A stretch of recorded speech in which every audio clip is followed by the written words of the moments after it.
سورۃ صافات. بسم اللہ الرحمن الرحیم. والصافات صفا فالزاجرات زجرا فالتالیات ذکرا ان الہکم لواحد رب السماوات والارض وما بینہما ورب المشارق. قسم ان کی فرشتوں کی قسم کھائی جا رہی ہے. قسم ان فرشتوں کی جو پرے باندھ کر صف بناتے ہیں، پھر ان کی جو روک ٹوک کرتے ہیں، پھر ان کی جو ذکر کی تلاوت کرتے ہیں. تمہارا معبود ایک ہی معبود ہے. یعنی اللہ تعالیٰ کو اپنی کسی بات کی تصدیق کے لیے قسم کھانے کی ضرورت نہیں ہے، لیکن قرآن کریم میں اللہ پاک نے مختلف چیزوں کی جو قسمیں کھائی ہیں، وہ تو پہلی بات تو یہ کہ عربی زبان کی فصاحت اور بلاغت کا ایک اسلوب ہے، اس سے کلام میں تاثیر پیدا ہوتی ہے، زور پیدا ہوتا ہے. دوسرے جن چیزوں کی قسمیں کھائی گئی ہیں ان پر اگر غور کیا جائے تو وہ اس دعوے کی دلیل ہے جو ان قسموں کے بعد اللہ تعالیٰ کرتے ہیں. ان قسموں کے بعد اللہ تعالیٰ ایک دعویٰ کریں گے، اس کی دلیل کے طور پر یہ قسمیں کھائی جاتی ہیں. تو ہمارے لیے جائز نہیں ہے کہ ہم اللہ تعالیٰ کی ذات اور صفات کے سوا کسی اور چیز کی قسم کھائیں. اللہ تعالیٰ جس بھی چیز کی قسم کھاتے ہیں وہ ایک نشانی ہے، اور وہ انسان کو سوچنے پر مجبور کر دیتی ہے کہ یہ چیز واقعی اللہ تعالیٰ ہی پیدا کر سکتے ہیں، ہم نہیں کر سکتے. تو یہاں پر جو پرے باندھ کر صف بناتے ہیں فرشتے، وہ یعنی اللہ پاک نے بتایا کہ اللہ کے وہ مطیع ہیں، صف باندھ کر کھڑے ہوتے ہیں. ان فرشتوں کا نام تو نہیں لیا، لیکن ایسا نہیں ہے کہ غیر منظم اور بھیڑ کی شکل میں ان نہیں، صفے بنائے ہوئے منظم شکل میں فرشتوں کی جماعت ہے، اور قطار در قطار نظم و ضبط کے ساتھ مظاہرہ جو ہے یہ کائنات میں اللہ پاک نے ان کا کیا ہوا ہے. تو اللہ کو یہ پسند ہے، اسی لیے نماز میں بھی صف بندی کی تاکید کی گئی ہے، جہاد کے وقت بھی صف بنانے کا اہتمام کیا گیا ہے. اللہ پاک نے فرشتوں کو بھی جو حکم دیے ہیں وہ بھی صفیں بنا کر کھڑے ہیں. پھر ان کی جو روک ٹوک کرتے ہیں، یعنی ایسے فرشتے جو عالم بالا میں داخل ہونے والوں کو، شرارت کرنے والوں کو روکتے ہیں. کچھ فرشتے اس کام پر متعین ہیں کہ آسمان پر جنات جو تھے وہ چڑھنے کی کوشش کرتے تھے اور آسمان سے سن گن لانے کی کوشش کرتے تھے. تو اللہ نے کچھ فرشتوں کی ڈیوٹی لگائی ہے کہ وہ ان آسمان پر چڑھنے والوں کو، شرارت کرنے والوں کو روک دیتے ہیں. اور اس کے بعد اللہ پاک نے ان فرشتوں کی قسم کھائی جو ذکر کی تلاوت کرتے ہیں، یعنی قرآن پاک کی تلاوت کرتے رہتے ہیں اور اللہ کے ذکر میں ہر وقت مشغول رہتے ہیں. تمام فرشتے قرآن پاک نہیں پڑھ سکتے، کچھ خاص فرشتے ہیں جو کہ قرآن کی تلاوت کر سکتے ہیں، اور باقی جو ہیں وہ اللہ کے ذکر میں مشغول رہتے ہیں. اب اللہ پاک نے اس کے بعد بتایا کہ تمہارا معبود ایک ہی ہے جو تمام آسمانوں اور زمین کا اور ان کے درمیان کی ہر چیز کا مالک ہے، اور ان تمام مقامات کا مالک ہے جہاں سے ستارے طلوع ہوتے ہیں. بے شک ہم نے نزدیک والے آسمان کو ستاروں کی شکل میں ایک سجاوٹ عطا کی ہے. ستارے جو ہیں اللہ پاک نے تخلیق انسان کی آسمان کی، زمین کی، ستاروں کی، تو ستاروں کی تخلیق انسان کی تخلیق سے زیادہ مشکل ہے. جب اللہ تعالیٰ اتنی مشکل تخلیقات کو عدم سے وجود میں لے آئے گا تو اللہ تعالیٰ گارے سے بنے ہوئے انسان کو ایک مرتبہ موت دے کر دوبارہ پیدا کرنا اللہ تعالیٰ کے لیے کیا مشکل ہے. تو یہ ساری باتیں اللہ پاک بتانے کے بعد انسان کو یہ تعلیم دے رہی ہیں کہ اب ذرا ان کافروں سے پوچھو کہ ان کی تخلیق زیادہ مشکل ہے یا ہماری پیدا کی ہوئی دوسری مخلوقات کی. ان کو تو ہم نے لیس دار گارے سے پیدا کیا ہے. اے پیغمبر صلی اللہ علیہ وآلہ وسلم، یہاں پر تین لازب کہا ہے. تین گیلی مٹی ہے تو لازب ایسی مٹی جس میں کہ لیس پیدا ہو جائے. بل عجب تویسخرون، بلکہ حقیقت یہ ہے کہ یہ لوگ جو ہیں ان باتوں پر تعجب کرتے ہیں اور ہنسی اڑاتے ہیں. وَإِذَا ذُكِّرُوا لَا يَذْكُرُونَ، اور جب انہیں نصیحت کی جاتی ہے تو نصیحت نہیں مانتے. وَإِذَا رَأَوْا آیَةً يَسْتَسْخِرُونَ، اور جب کوئی نشانی دیکھتے ہیں تو مذاق اڑاتے ہیں. وَقَالُوا إِنْ هَٰذَا إِلَّا سِحْرٌ مُبِينٌ، کہتے ہیں کہ یہ ایک کھلے جادو کی سوا کچھ بھی نہیں. بھلا جب ہم مر کر مٹی اور ہڈیوں کی صورت اختیار کر لیں گے تو کیا ہمیں دوبارہ زندہ کیا جائے گا؟ اور بھلا کیا ہمارے پچھلے باپ دادوں کو بھی کہہ دو کہ ہاں اور تم ذلیل بھی ہوگے. بس وہ تو بس ایک زوردار آواز ہوگی جس کے بعد یہ اچانک سارے ہولناک مناظر دیکھنے لگیں گے اور کہیں گے ہائے ہماری شامت, یہ تو حساب کتاب کا دن ہے. جی ہاں, یہی وہ فیصلے کا دن ہے جسے تم جھٹلایا کرتے تھے. فرشتوں سے کہا جائے گا گھیر لاؤ ان سب کو جنہوں نے ظلم کیا تھا اور ان کے ساتھیوں کو بھی اور ان کو بھی جن کو یہ اللہ کو چھوڑ کر عبادت کیا کرتے تھے. پھر انہیں دوزخ کا راستہ دکھاؤ اور ذرا انہیں ٹھہراؤ, ان سے کچھ پوچھا جائے گا. اللہ تعالیٰ نے دوزخ کا راستہ دکھانے سے پہلے اب انہیں ٹھہرایا ہے. سوال جواب ہونے ہیں. ما لکم تناصرون, ہاں تمہیں کیا ہوا کہ تم ایک دوسرے کی مدد نہیں کر رہے؟ اس کی بجائے یہ تو آج سر جھکائے کھڑے ہیں. اور وہ ایک دوسرے کی طرف رخ کر کے آپس میں سوال جواب کریں گے. متحد لوگ اپنے بڑوں سے کہیں گے تم تھے جو ہم پر بڑے زوروں سے چڑھ چڑھ کر آتے تھے. وہ کہیں گے کہ نہیں, بلکہ تم خود ایمان لانے والے نہیں تھے اور تم پر ہمارا کوئی زور نہیں تھا. اصل بات یہ ہے کہ تم لوگ خود سرکش لوگ تھے. اب تو ہمارے پروردگار کی یہ بات ہم پر ثابت ہو گئی ہے کہ ہم سب کو یہ مزہ چکھنا ہے, کیونکہ ہم نے تمہیں بہکایا, ہم خود بہکے ہوئے تھے. یعنی ہم بھی بہکے ہوئے تھے, تمہیں بھی بہکایا, تو ہم سب کو یہ مزہ چکھنا ہے. غرض اس دن یہ سب لوگ عذاب میں ایک دوسرے کے ساتھ شریک ہوں گے. ہم مجرموں کے ساتھ ایسا ہی کرتے ہیں. ان کا حال یہ تھا کہ جب ان سے یہ کہا جاتا تھا کہ اللہ کے سوا کوئی معبود نہیں ہے تو یہ اکڑ دکھاتے تھے اور کہا کرتے تھے کیا ہم ایسے ہیں کہ ایک دیوانے شاعر کی وجہ سے اپنے معبودوں کو چھوڑ بیٹھے. یعنی نبی کی تعلیمات کو دیوانہ اور شاعر کی تعلیمات کہتے تھے. اور اللہ پاک فرماتے ہیں بل جاء بالحق وصدق المرسلین, بلکہ وہ پیغمبر صلی اللہ علیہ وآلہ وسلم حق لے کر آئے تھے اور انہوں نے دوسرے پیغمبروں کی تصدیق کی تھی. چنانچہ ان سے کہا جائے گا تم سب کو دردناک عذاب کا مزہ چکھنا ہوگا اور تمہیں کسی اور بات کا نہیں, خود تمہارے اعمال کا بدلہ دیا جائے گا. الا عباد اللہ المخلصین, البتہ جو اللہ کے برگزیدہ بندے ہیں ان کے لیے طے شدہ رزق ہے. وہ اونچی نشستوں پر آمنے سامنے بیٹھے ہوں گے. ایسی لطیف شراب کے جام ان کے لیے گردش میں آئیں گے جو سفید رنگ کی ہوگی. پینے والوں کے لیے سراپا لذت, نہ اس سے سر میں خمار ہوگا اور نہ ان کی عقل بہکے گی. اب یہ جو اللہ پاک نے وہاں پر شرابن طہورا ہے, وہاں پر اللہ پاک نے جو دینی ہے اپنے متقی بندوں کو, اس کی خوبیاں یہ بتائی گئی ہیں کہ یہاں کی دنیا کی جو شراب ہے جو کہ حرام کر دی گئی ہے, وہ کیونکہ اس میں نشہ ہے اور اس میں وہ انسان کی عقل پر پردہ ڈال دیتی ہے اور انسان اس میں بھٹک جاتا ہے. نشے میں آ کر وہ غلط سلط کام کرنے لگتا ہے اور وہ بدبودار ہوتی ہے. اس کی بدبو بھی ہے اور اس کا رنگ بھی جو ہے وہ ایسا ہے جو کہ پسندیدہ نہیں ہے. یہاں پر اللہ پاک نے سفید رنگ بتایا اور ایسا بتایا کہ لطیف ہوگی, بہت ہی نفیس قسم کی ہوگی اور پینے والوں کو لذت ملے گی, اس میں خوشبو ہوگی اور اس سے عقل بھی نہیں بہکے گی اور نشہ بھی نہیں آئے گا. اور ان کے پاس وہ بڑی بڑی آنکھوں والی خواتین ہوں گی. وعندہم قاصرات الطرف عین, جن کی نگاہیں اپنے شوہروں پر مرکوز ہوں گی. یعنی حور کو حور کیوں کہا جاتا ہے کہ بڑی بڑی آنکھوں والی ہوں گی, اس لیے تو یہاں پر اللہ پاک نے کہا کہ نیچی نگاہیں کی بھی صرف اپنے شوہروں کو دیکھیں گی اور کسی مرد کو نہیں وہ دیکھیں گی.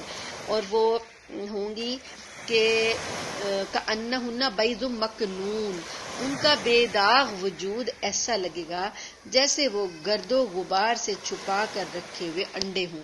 یعنی جیسے انڈا کتنا سفید سا ہوتا ہے, خول ہوتا ہے اس کے اوپر چڑھا ہوا, تو وہ ایک طرح سے محفوظ کیا گیا ہوتا ہے.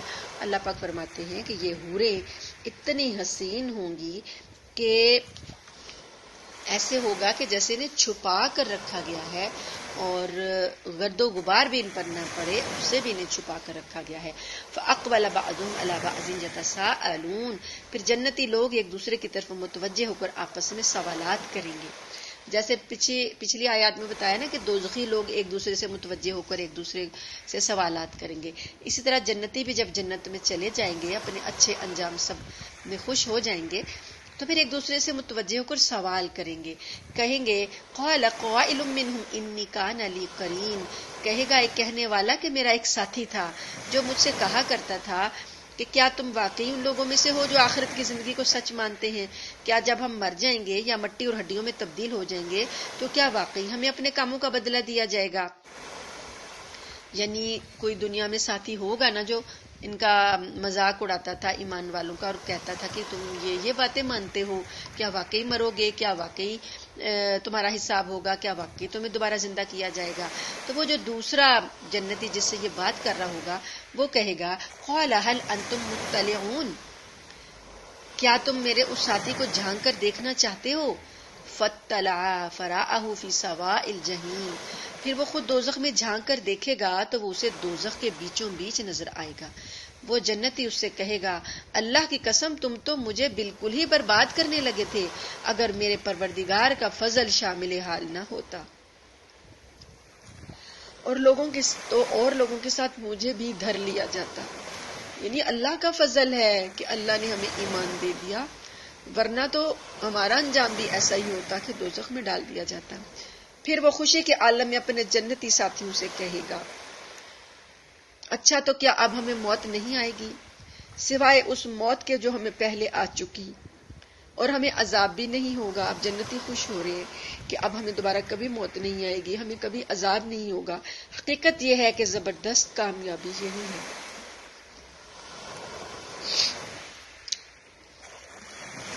اس جیسی کامیابی کے لیے عمل کرنے والوں کو عمل کرنا چاہیے۔ یہ کامیابی حاصل کرنی ہے تو عمل کرنے والوں کو عمل کرنا چاہیے۔ اذالک خیر نزلا ام شجرۃ الزقوم، بھلا یہ مہمانی اچھی ہے یا زقوم کا درخت؟ زقوم جو ہے وہ دوزخیوں کا کھانا ہے، ان کو اس میں سے کھانا دیا جائے گا۔ تو اللہ فرماتے ہیں کہ جنتوں کی مہمانی اچھی ہے یا زقوم کا درخت؟ انا جعلناها فتنة للظالمین، ہم نے اس درخت کو ان ظالموں کے لیے ایک آزمائش بنا دیا ہے۔ انہا شجرۃ تخرج فی اصل الجحیم، دراصل وہ درخت ہی ایسا ہے جو دوزخ کی تہ سے نکلتا ہے،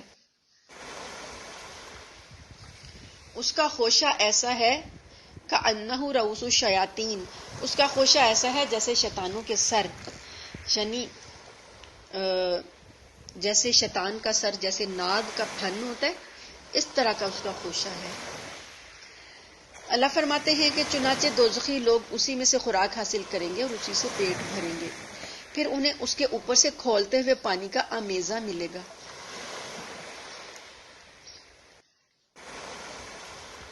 پھر وہ لوٹیں گے تو اسی دوزخ کی طرف لوٹیں گے، کھولتے ہوئے پانی میں زقوم کا بدمزہ ذائقہ ہوگا اور پیپ وغیرہ ملی ہوگی، اور اللہ پاک ان کو یعنی دوزخ کے اوپر سے وہ ڈالیں گے تو پھر وہ دوزخ کے گہرائیوں میں جا گریں گے۔ اللہم لا تجعلنا منہم، اللہم اجرنا من النار، اللہم انا نسألک رضاک والجنہ ونعوذ بک من سخطک وغضبک والنار، اللہم انا نعوذ بک عذاب جہنم، آمین ثم آمین۔ انہوں نے اپنے باپ دادوں کو گمراہی کی حالت میں پایا تھا، چنانچہ یہ انہی کے نقش قدم پر لپک لپک کر دوڑتے رہے۔ یعنی جو باپ دادا گمراہ تھے تو انہوں نے یہ کوشش نہیں کی کہ پیغمبر ان کے پاس آئے ہیں تو یہ پیغمبر کی بات کو سنتے، عقل کرتے، سوچتے سمجھتے نہیں، بلکہ لپک لپک کے اپنے باپ دادوں کی گمراہیوں پر ہی چلتے رہے۔ اور ان سے پہلے جو لوگ گزر چکے ہیں ان میں سے اکثر لوگ بھی گمراہ ہوئے، اور حقیقت یہ ہے کہ ہم نے ان کے درمیان خبردار کرنے والے پیغمبر بھیجے تھے۔ اب دیکھ لو کہ جن کو خبردار کیا گیا تھا ان کا انجام کیسا ہوا۔ البتہ جو اللہ کے برگزیدہ بندے تھے وہ محفوظ رہے، اور نوح نے ہمیں پکارا تھا تو دیکھ لو ہم پکار کا کتنا اچھا جواب دینے والے ہیں، اور ہم نے انہیں اور ان کے گھر والوں کو بڑے کرب سے نجات دی، اور ہم نے ان کی نسل ہی کو باقی رکھا، اور جو لوگ ان کے بعد آئے ان میں یہ روایت قائم کی کہ وہ یہ کہا کریں کہ سلام علی نوح فی العالمین، سلام ہو نوح پر دنیا جہان کے لوگوں پر۔ جو دنیا جہان کے لوگوں میں جو اللہ کے پیغمبر آئے ہیں تو اللہ تعالیٰ نے ان پر سلامتی بھیجی ہے اور لوگوں کو کہا ہے کہ وہ بھی میرے پیغمبروں پر سلام بھیجیں. ہم نیک عمل کرنے والوں کو اسی طرح صلہ دیتے ہیں، بے شک وہ ہمارے مومن بندوں میں سے تھے. پھر ہم نے دوسرے لوگوں کو پانی میں غرق کر دیا اور انہی کے طریقے پر چلنے والوں میں یقیناً ابراہیم بھی تھے، یعنی نوح علیہ السلام کے طریقے پر چلنے والے. جب وہ اپنے پروردگار کے پاس صاف ستھرا دل لے کر آئے، اذ جاء ربہ بقلب سلیم، صاف ستھرا نتھرا ہوا دل جس میں کہ سلامتی یعنی اللہ کی طرف جھکا ہوا دل. اذ قال لأبیہ وقومہ ماذا تعبدون، جب انہوں نے اپنے باپ سے اور اپنی قوم سے کہا کہ تم کن چیزوں کی عبادت کرتے ہو، کیا اللہ کو چھوڑ کر جھوٹ موٹ کے خدا چاہتے ہو؟ تو پھر جو ذات سارے جہانوں کو پالنے والی ہے اس کے بارے میں تمہارا کیا خیال ہے؟ اس کے بارے میں یہ اب ہم نے واقعہ پڑھا ہے نا پیچھے حضرت ابراہیم علیہ السلام کا، تھوڑی سی تفصیل اس وقت پڑھی تھی تو تھوڑی سی اب یہاں پر اللہ تعالیٰ بتا رہے ہیں کہ انہوں نے اپنی قوم کے لوگوں سے کہا کہ جو ذات سارے جہانوں کو پالنے والی ہے اس کے بارے میں تمہارا کیا خیال ہے؟ فما ظنکم برب العالمین فنظر نظرۃ فی النجوم. تو اور پھر کیا ہوا کہ قوم سے وہ خیال ان کا ظاہر کر رہے ہیں، پوچھ رہے ہیں کہ وہ اللہ جو ساری کائنات کو پال رہا ہے اس کے بارے میں تم کیا سمجھتے ہو، کیا سوچتے ہو؟ تو کیا ہوا کہ ایک ستارہ کی طرف انہوں نے نگاہ ڈالی اور کہا کہ میری طبیعت خراب ہے. چنانچہ وہ لوگ پیٹھ موڑ کر ان سے چلے گئے. یعنی ان کے لوگ ستارہ پرست بھی تھے نا. تو جب انہوں نے کسی میلے میں شرکت کی دعوت دی ابراہیم علیہ السلام کو، تو ابراہیم علیہ السلام نے ایسے نگاہ اٹھائی ستارے کی طرف اور کہہ دیا کہ میری طبیعت خراب ہے. وہ لوگ میلے میں چلے گئے تو ابراہیم علیہ السلام نے کیا کہا کہ یہ اس کے بعد ان کے جانے کے بعد یہ ان کے بنائے ہوئے معبودوں یعنی بتوں میں جا گھسے اور ان سے کہا مالکم لا تنطقون، تمہیں کیا بات ہے کہ تم بولتے نہیں ہو؟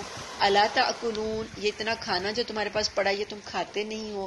فراغ علیہم ضربا بالیمین، یعنی یہ ایک طرح سے وہ بت سن تو نہیں رہے ہیں لیکن ابراہیم علیہ السلام ان کی بے بسی اور ان کی عاجزی کو بیان کر رہے ہیں کہ نہ تم کھاتے ہو نہ تم بولتے ہو. اس کے بعد انہوں نے پکڑا کلہاڑا اور ان بتوں کو توڑ ڈالا.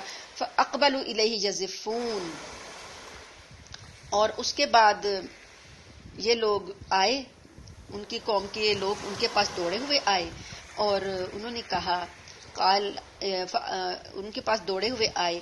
ابراہیم نے کہا اتعبدون ما تنحتون، کیا تم ان بتوں کو پوجتے ہو جنہیں تم خود تراشتے ہو، حالانکہ اللہ نے تمہیں بھی پیدا کیا ہے اور جو کچھ تم بناتے ہو اس کو بھی. ان لوگوں نے کہا ابراہیم کے لیے ایک عمارت بناؤ اور اسے دہکتی ہوئی آگ میں پھینک دو.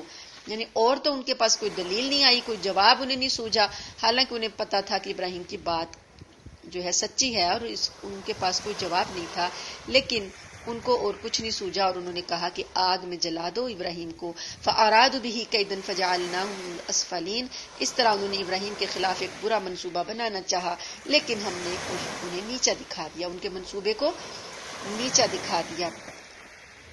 یعنی آگ میں ڈالنے کا جو ان کا منصوبہ تھا ابراہیم علیہ السلام کو اللہ پاک نے سلامت رکھا اور آگ کو گل و گلزار بنا دیا.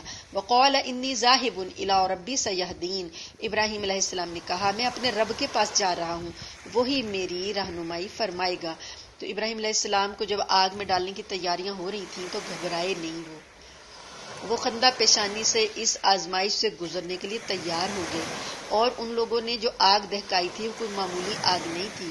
ہمارے گھروں کی کتنی معمولی آگ ہے لیکن اگر کسی کو لگ جائے تو کس طرح جھلسا دیتی ہے، لیکن ان کی آگ معمولی نہیں تھی. وہ لوگوں نے ایک میدان میں جہاں پر وہ چڑھاوے چڑھایا کرتے تھے اس میں برسوں سے وہاں پر تیل جو تھا وہ گرتا رہا اور انہوں نے پھر مزید اور بھی اچھی طریقے سے اس کو تیل سے تر کیا زمین کو. پھر بہت بڑے بڑے الاؤ دہکائے گئے، خوب ذخیرہ لکڑیوں کا وہاں پر ڈالا گیا اور اس آگ کو خوب کئی دن تک روشن کیا، جلایا، دہک گئی. جب وہ خوب اب اتنی بڑی تھی، اتنی وسیع و عریض تھی کہ ان کا خیال تھا کہ اگر آگ کا ایریا چھوٹا ہوگا تو ابراہیم نکل کے بھاگ جائے گا. تو انہوں نے اتنا وسیع ایریا بنایا کہ یہ نکل کے بھاگے ہی نہ، اس کے اندر ہی گم ہو جائے. تو اب ڈالنا کیسے تھا؟ جو بھی شخص تھا سوچ رہے تھے کہ ابراہیم کو پھینکیں کیسے، آگ کے سینٹر میں پھینکنا تھا، درمیان میں کیسے پھینکا جائے. تو انہوں نے پہلے تو نمرود نے محل کی چھت پہ چڑھ کے آگ کا جائزہ لیا کہ آگ کتنی اونچی ہوگی، اس کے محل سے بھی اونچے اس کے شعلے جا رہے تھے. پھر اس نے کہا کہ اب ان کو درمیان میں کیسے پھینکا جائے. تو انہوں نے ایک منجنیق قسم کا ایک بنایا کہ رسی کے تھیلا سا، اس تھیلے کے ساتھ رسی باندھ کے خوب اسے گھمایا. گھمانے سے فورس جو پیدا ہوئی، جیسے منجنیق سے گولے پھینکے جاتے تھے نا جو دور جا کر گرتے تھے، اس طریقے سے ابراہیم علیہ السلام کو انہوں نے اس میں ڈال کر لباس اتروا دیا ابراہیم علیہ السلام کا. اور ابراہیم علیہ السلام پہلے شخص ہیں جن کو اللہ کی خاطر بے لباس کیا گیا. تو اس لیے قیامت میں جب سارے لوگ بے لباس ہوں گے نا حشر کے میدان میں، سب سے پہلے ابراہیم علیہ السلام کو لباس پہنایا جائے گا جنت کا. تو ابراہیم علیہ السلام کو ان لوگوں نے اس میں ڈال کے اس کو رسی کے ساتھ فورس دے کے خوب گھما کے پھینکا تاکہ وہ درمیان میں جا کر گرے. تو یہ تدبیریں جو انہوں نے کی، تو اللہ فرماتے ہیں کہ ہم نے ان ساری تدبیروں کو نیچا دکھا دیا. اور ابراہیم نے کہا کہ میں تو اپنے رب کے پاس جا رہا ہوں، وہی میری رہنمائی فرمائے گا. میرے پروردگار مجھے ایک ایسا بیٹا دے دے جو نیک لوگوں میں سے ہو. یہ آیت نمبر 100 ہے. یہاں پر اللہ پاک سے انہوں نے، یہ بعد کی بات ہے نا، تھوڑے تھوڑے واقعات اللہ تعالیٰ بتا رہے ہیں.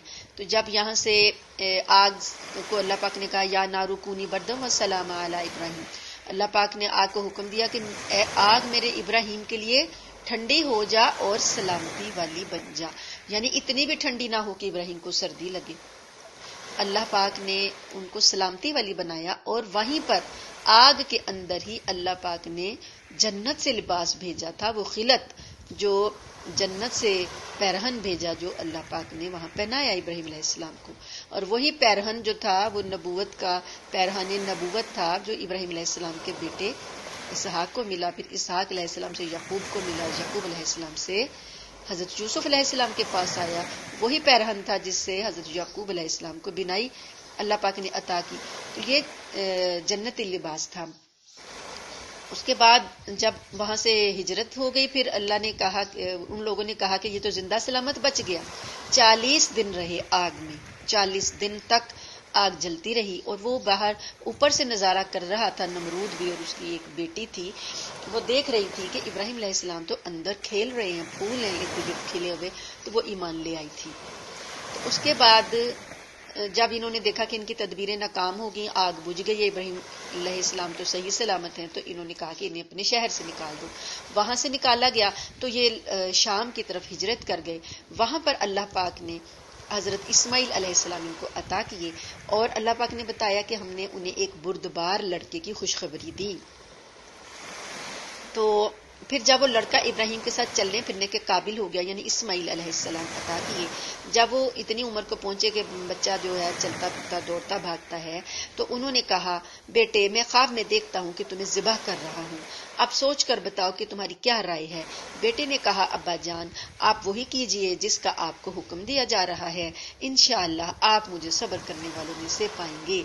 ابھی ایک اور آزمائش. اس سے پہلے اللہ پاک نے جب پیدا ہوئے تھے اسماعیل علیہ السلام تو ان کی والدہ ہاجرہ کو کہا کہ انہیں مکہ کی بیابان وادی میں چھوڑاؤ. وہ وہاں پر دودھ پیتے بچے کو، اس کی ماں کو بالکل اجاڑ بیابان میں چھوڑائے تھے. انہیں اللہ کا ہر حکم بجا لائے، ہر قربانی کے لیے تیار ہو گئے. اب وہ بچہ اللہ پاک نے وہاں پر ذرا بڑا کیا، آبادی ہوئی. ابراہیم علیہ السلام وہاں آتے تھے ملنے کے لیے، رہتے تو شام میں تھے لیکن مکہ میں وقفے سے آ جاتے تھے تو ملنے کے لیے. تو وہاں پر جب دیکھا کہ بچہ ماشاءاللہ سے دوڑتا بھاگتا ہے، بڑا ہو گیا ہے، تو اب خواب آیا اور اللہ پاک نے کہا، انہوں نے خواب میں دیکھا کہ میں اپنے بیٹے کو ذبح کر رہا ہوں. وہ سمجھے کہ شاید اللہ تعالیٰ مجھ سے قربانی چاہتے ہیں. انہوں نے اونٹ قربان کیے. دوسرے دن بھی وہی خواب آیا، تیسرے دن بھی وہی خواب آیا. تو بیٹے سے ذکر کر دیا. بیٹا دیکھیں کتنا صابر ہے، کیا کہہ رہا ہے، ابا جان آپ وہی کیجئے جس کا آپ کو حکم دیا جا رہا ہے کہ انشاءاللہ آپ مجھے صبر کرنے والوں میں سے پائیں گے. علامہ اقبال نے فرمایا یہ فیضان نظر تھا یا کہ مکتب کی کرامت تھی، سکھلائے کس نے ابراہیم اسماعیل کو آداب فرزندی.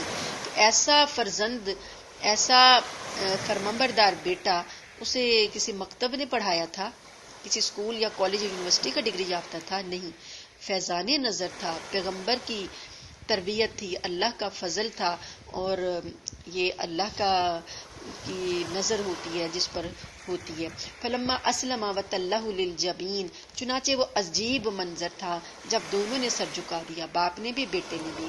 ونادیناہ ان یا ابراہیم، اور باپ نے بیٹے کو پیشانی کے بل گرا دیا، پیشانی زمین پر رکھی، یعنی کہ منہ کا جو رخ ہے، چہرے کا رخ جو ہے وہ زمین کی طرف ہے۔ کیوں؟ اسماعیل علیہ السلام نے کہا تھا کہ ابا جان آپ اپنی آنکھوں پر پٹی باندھ لیجئے، آپ اپنی چھری کو تیز کر لیجئے تاکہ ایک ہی جلدی سے ہی کٹ جائے میری گردن۔ پھر کہا کہ میرا چہرہ جو ہے آپ کے سامنے ہوگا تو ہو سکتا ہے کہ شفقت پدری کی وجہ سے آپ کے ہاتھ کانپ جائیں، آپ میرا چہرہ زمین کی طرف کر دیجئے گا تاکہ آپ کو میرا چہرہ نظر نہ آئے چھری چلاتے وقت۔ تو اللہ فرماتے ہیں کہ دونوں مطیع ہو گئے۔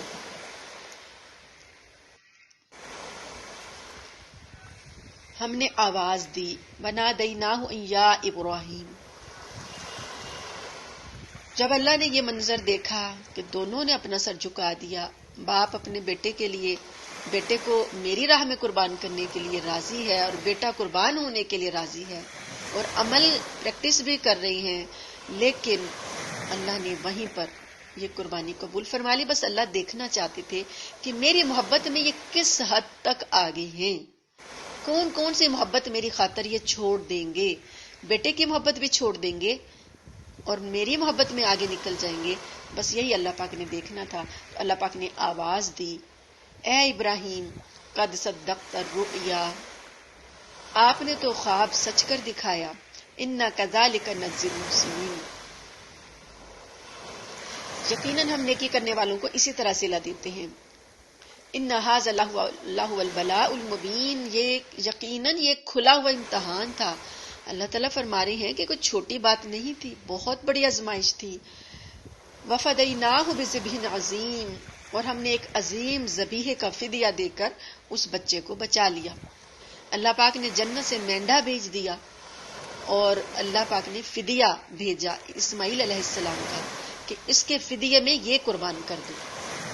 اسماعیل کی قربانی ہو گئی، آپ نے سچ کر دکھایا، ہم نے قبول کر لی، اب اس کی جگہ پر یہ مینڈا قربان کرو۔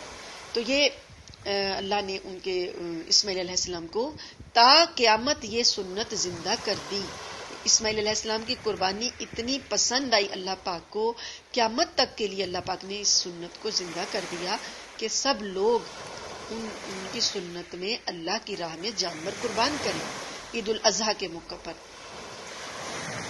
وَتَرَكْنَا عَلَيْهِ فِي الْآخِرِينَ، اللہ پاک فرماتے ہیں یہ روایت ہم نے بعد والوں تک میں کے لیے قائم کر دی کہ بعد کے آنے والے اس روایت کو زندہ رکھیں گے، قائم کریں گے اس کو۔ سلام علی ابراہیم، ابراہیم علیہ السلام پر سلام ہو۔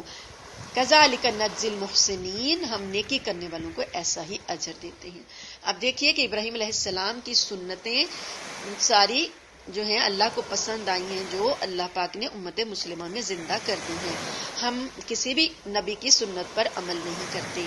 حضرت موسیٰ علیہ السلام کی کوئی سنت ہمیں نہیں دی گئی عمل کرنے کے لیے، حضرت عیسیٰ علیہ السلام کی، حضرت نوح علیہ السلام کی، حضرت یوسف علیہ السلام کی، حضرت یعقوب علیہ السلام کی کوئی سنت ہمیں عمل کرنے کے لیے نہیں دی گئی، لیکن اگر دی گئی ہیں تو حضرت ابراہیم علیہ السلام کی سنتیں دی گئی ہیں۔ ہم نماز میں جو درود پڑھتے ہیں اپنے نبی پر بھی بھیجتے ہیں اور ابراہیم علیہ السلام اور ان کی آل اولاد پر بھی بھیجتے ہیں۔ ہم قربانی کرتے ہیں ابراہیم علیہ السلام کی یاد میں، حج ہوتا ہے ابراہیم علیہ السلام کی یاد میں، صفا مروہ کی سعی ہوتی ہے حضرت اسماعیل اور حضرت ہاجرہ کی قربانی کی یاد میں، تو کنکریاں ماری جاتی ہیں شیطانوں کو، یہ بھی حضرت ابراہیم علیہ السلام اور اسماعیل علیہ السلام کی یاد میں۔ یہ ساری سنتیں اللہ نے زندہ کر دی قیامت تک کے لیے۔ تو جو شخص اللہ کے لیے محبت میں آگے بڑھتا ہے اللہ تعالیٰ اس کی نیکیوں کو ضائع نہیں کرتے۔ اللہ تعالیٰ فرماتے ہیں اسی طرح ہم نیکی کرنے والوں کو جزا دیتے ہیں، بے شک وہ ہمارے مومن بندوں میں سے تھے۔ وَبَشَّرْنَاهُ بِإِسْحَاقَ، اس کے بعد اللہ نے ان کو اسحاق علیہ السلام کی خوشخبری دی، وہ بھی نبی تھے اور نیکوکار تھے۔ وَبَارَكْنَا عَلَيْهِ وَعَلَىٰ اسحاق، اور ہم نے ان پر بھی برکتیں نازل کی اور اسحاق پر بھی برکتیں نازل کی۔ اب اسحاق علیہ السلام دوسرے بیٹے ہیں، ابراہیم علیہ السلام کے، تو اللہ پاک نے ایسی برکت عطا کی ان کی اولاد میں، اسحاق علیہ السلام کی لڑی سے جو نبی چلے ہیں تو 2000 سال تک جتنے بھی نبی آئے ابراہیم علیہ السلام کے بعد سارے ہی اسحاق علیہ السلام کی نسل سے آئے.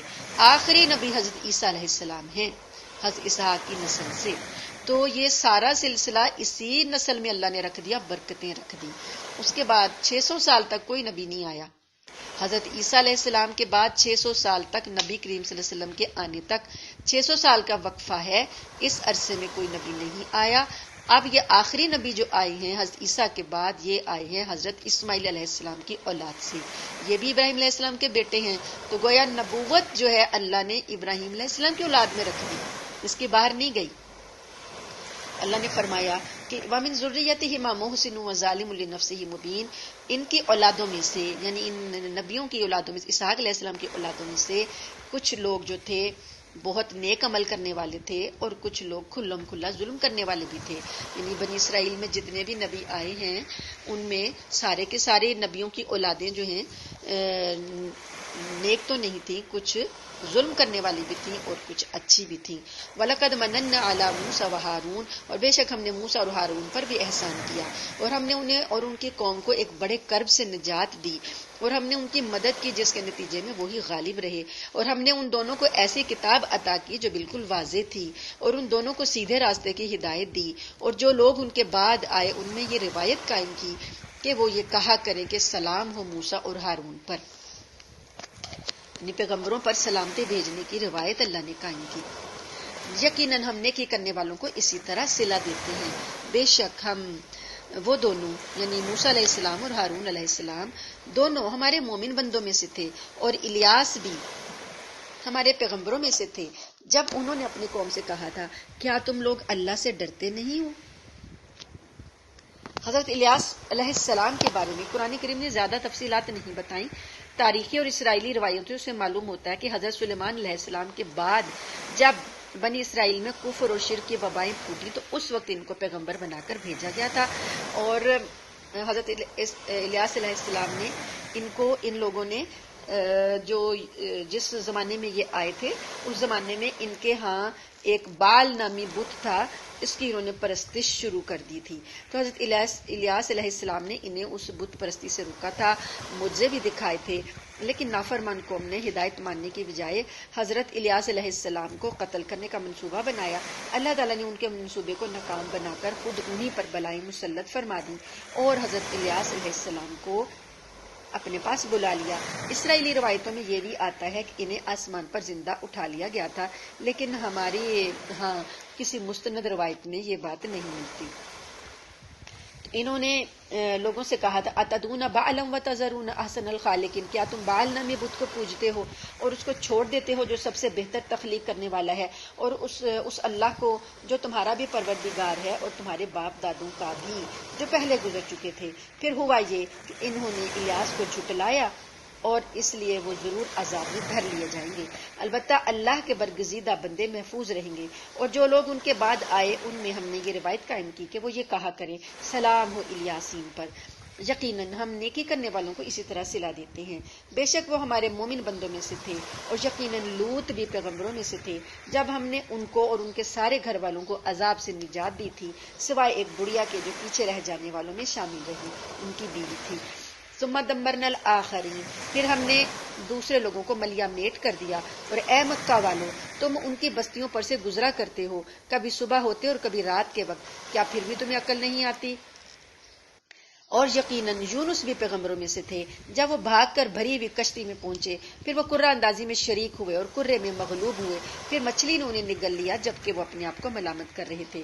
یہ واقعہ ہم پڑھ چکے ہیں سورہ یونس میں کہ جیسے مچھلی وہ کشتی میں بیٹھے تھے، اپنی قوم سے ناراض ہو کر چلے آئے تھے، تو وہاں پر جب کشتی ڈوبنے لگی تو قرہ اندازی کی گئی کہ ایک بوجھ کم کرنا ہے، وزن زیادہ ہے تو ایک بندے کو سمندر میں پھینکنا ہے. تو قرہ اندازی میں کی گئی تو قرے میں حضرت یونس علیہ السلام کا نام نکل آیا. جب لوگوں نے انہیں سمندر میں پھینکا تو اللہ نے مچھلی کو بھیجا، مچھلی نے انہیں نگل لیا. اور وہ اپنے آپ کو ہی ملامت کر رہے تھے، یعنی وہ لا الہ الا انت سبحانک انی کنت من الظالمین، اپنے آپ کو کہہ رہے تھے کہ میں نے ہی غلطی کی ہے، پچھتا رہے تھے۔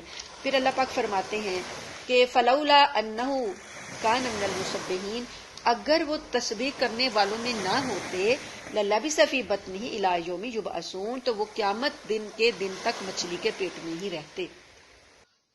یعنی اگر وہ ہماری تسبیح نہ کرتے تو یہ کلمہ کتنا پاورفل ہے، لا الہ الا انت سبحانک انی کنت من الظالمین، کہ بندہ اللہ کی توحید بیان کر کے، اللہ کی پاکی بیان کر کے اپنے آپ کو کہتا ہے کہ میں نے ہی خطا کی ہے، کہ یا اللہ میں ہی خطا کار ہوں، تو پاک ہے۔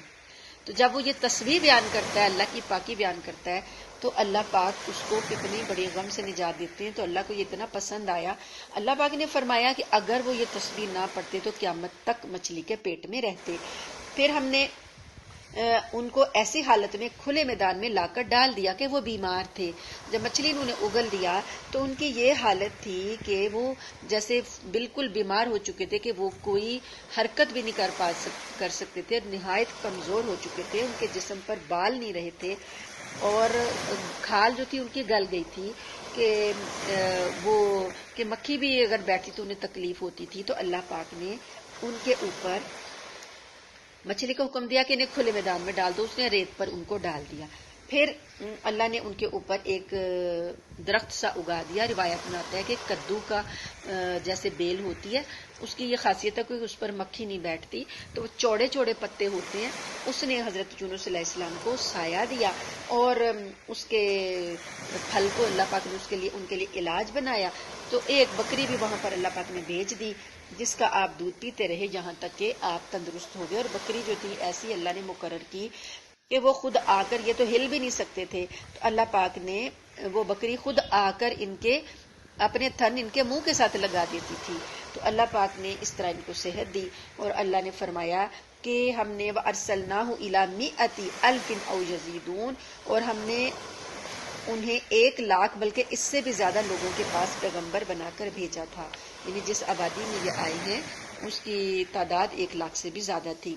پھر کیا ہوا، وہ ایمان لے آئے تھے، اس لیے ہم نے انہیں ایک زمانے تک تنگی زندگی سے فائدہ اٹھانے کا موقع دیا، یعنی ان کی قوم ایمان لے آئی تھی، پھر اللہ پاک نے ان کو بخش دیا تھا اور ان کو اوپر سے عذاب ٹال دیا تھا۔ تو اللہ فرماتے ہیں کہ ان سے پوچھو فاستفتہم لربک البنات ولہم البنون، اب ان مکہ کے مشرکوں سے پوچھو، کیا اے پیغمبر تمہارے رب کے حصے میں تو بیٹیاں آئی ہیں اور خود ان کے حصے میں بیٹے آئے ہیں؟ مکہ والے اپنے لیے تو بیٹیاں پسند ہی نہیں کرتے تھے اور اللہ کے لیے بیٹیاں بناتے تھے۔ اللہ فرماتے ہیں کہ کیا تمہارے حصے میں تو بیٹے ہوں اور رب کے حصے میں بیٹیاں ہوں؟ یا پھر جب ہم نے فرشتوں کو عورت بنایا تھا تو کیا یہ دیکھ رہے تھے؟ فرشتوں کو مونس کہتے تھے یہ، حالانکہ فرشتے مذکر ہیں۔ تو اللہ فرماتے ہیں کہ اگر ہم نے فرشتوں کو مونس بنایا تھا تو یہ دیکھ رہے تھے؟ یاد رکھو یہ اپنی من گھڑت بات کی وجہ سے کہتے ہیں کہ اللہ کی کوئی اولاد ہے، اور یہ لوگ یقینی طور پر جھوٹے ہیں کہ اللہ نے بیٹوں کی بجائے بیٹیاں پسند کی ہیں۔ تمہیں کیا ہو گیا ہے؟ تم کیسا انصاف کرتے ہو؟ بھلا کیا تم اتنا بھی دھیان نہیں دیتے؟ یا اگر تمہارے پاس کوئی واضح دلیل ہے تو لاؤ، اپنی کتاب لے آؤ اگر تم سچے ہو۔ اور انہوں نے اللہ اور جنات کے درمیان بھی نسبی رشتہ داری بنا رکھی ہے، یعنی اللہ کے ساتھ جنوں کی نسبی رشتہ داریاں کی ہیں۔ نعوذ باللہ، یہ کیا کہتے تھے کہ اللہ تعالیٰ کی جنات کے جو سرداروں کی بیٹیاں ہیں وہ فرشتے ہیں اور وہ اللہ کی بیویاں ہیں، نعوذ باللہ نعوذ باللہ۔ تو یہ اللہ فرماتے ہیں کہ انہوں نے جنوں کو بھی نسبی رشتہ داروں میں بنا دیا۔ وَلَقَدْ عَلِمَتِ الْجِنَّةُ إِنَّهُمْ لَمُحْضَرُونَ، حالانکہ خود جنات کو یہ بات معلوم ہے کہ یہ لوگ مجرم بن کر پیش ہوں گے، کیونکہ جو باتیں یہ بناتے ہیں اللہ ان سب سے پاک ہے۔ البتہ اللہ کے برگزیدے بندے محفوظ رہیں گے، کیونکہ تم اور جن کی تم عبادت کرتے ہو وہ کسی کو اللہ کے بارے میں گمراہ نہیں کر سکتے سوائے ایسے شخص کے جو دوزخ میں جلنے والا ہو۔ اور فرشتے تو یہ کہتے ہیں کہ ہم میں سے ہر ایک کا ایک معین مقام ہے، اور ہم تو اللہ تعالیٰ کی اطاعت میں صف باندھے رہتے ہیں، اور ہم تو اللہ کی پاکی بیان کرتے رہتے ہیں۔ اور یہ کافر لوگ پہلے تو یہ کہا کرتے تھے اگر ہمارے پاس پچھڑے لوگوں کی طرح کوئی نصیحت کی کتاب ہوتی تو ہم بھی ضرور اللہ کے برگزیدہ بندوں میں شامل ہوتے۔ پھر بھی انہوں نے کفر کی روش اپنائی ہے، اس لیے انہیں سب پتہ چل جائے گا، اور ہم پہلے ہی اپنے پیغمبر بندوں کے بارے میں یہ بات طے کر چکے ہیں کہ یقینی طور پر ان کی مدد کی جائے گی، اور حقیقت یہ ہے کہ ہمارے لشکر کے لوگ ہی غالب رہتے ہیں۔ انہوں نے یہودیوں اور عیسائیوں سے یہ کہا تھا، مکہ والوں نے، کہ اگر اللہ ہمیں کوئی کتاب دے گا، ہم پر کوئی پیغمبر بھیجے گا تو ہم اس کو ضرور مانیں گے، اس پر عمل کریں گے، لیکن اب انہوں نے جھٹلا دیا ہے۔ تو اللہ پاک فرماتے ہیں کہ یہ بات طے ہے کہ ہمارے پیغمبروں کی مدد کی جائے گی اور ہمارے لشکر کے لوگ ہی غالب رہیں گے، لہٰذا اے پیغمبر تم کچھ وقت تک ان لوگوں سے بے پرواہ ہو جاؤ، فَتَوَلَّ عَنْهُمْ حَتَّىٰ حِينٍ، تھوڑی دیر کے لیے ان سے بے پرواہ ہو جاؤ، وَأَبْصِرْهُمْ فَسَوْفَ يُبْصِرُونَ، اور انہیں دیکھتے رہو، ان قریب یہ خود بھی دیکھ لیں گے، بھلا کیا یہ ہمارے عذاب کے لیے جلدی مچا رہے ہیں؟ سو جب وہ ان کے صحن میں آ اترے گا تو جن لوگوں کو خبردار کیا جا چکا تھا ان کی وہ صبح بہت بری صبح ہوگی، اور تم کچھ وقت تک ان لوگوں سے بے پرواہ ہو جاؤ اور دیکھتے رہو، ان قریب یہ خود بھی دیکھ لیں گے، وَأَبْصِرْ فَسَوْفَ يُبْصِرُونَ سبحان ربک رب العزت عما یصفون وسلام علی المرسلین والحمد للہ رب العالمین۔ تمہارا پروردگار عزت کا مالک ہے، ان سب باتوں سے پاک ہے جو یہ لوگ بناتے ہیں، اور سلام ہو پیغمبروں پر، اور تمام تر تعریف اللہ کی ہے جو سارے جہانوں کا پروردگار ہے۔ الحمدللہ سورہ صافات مکمل ہوئی۔ اللہ تعالیٰ سے دعا ہے کہ اللہ تعالیٰ ہمیں اس سورت کے مضامین پر عمل کرنے کی توفیق عطا فرمائے، اور اپنے فضل اور کرم سے اللہ پاک ہماری غلطیوں کوتاہیوں کو معاف فرما دے، اور رمضان کی برکت سے، اس رمضان المبارک کی برکت سے اللہ تعالیٰ ہمارے بخشش کے فیصلے فرما دے، جو گناہ ہم کر چکے ہیں اللہ تعالیٰ ہمارے نامہ اعمال سے ان کو دھو دے، اور ہمارے لیے مغفرتوں کے فیصلے فرما کر ہمیں جنت کا حقدار بنا دے، آمین ثم آمین، وآخر دعوانا ان الحمد للہ رب العالمین۔ سبحان ربک رب العزت عما یصفون۔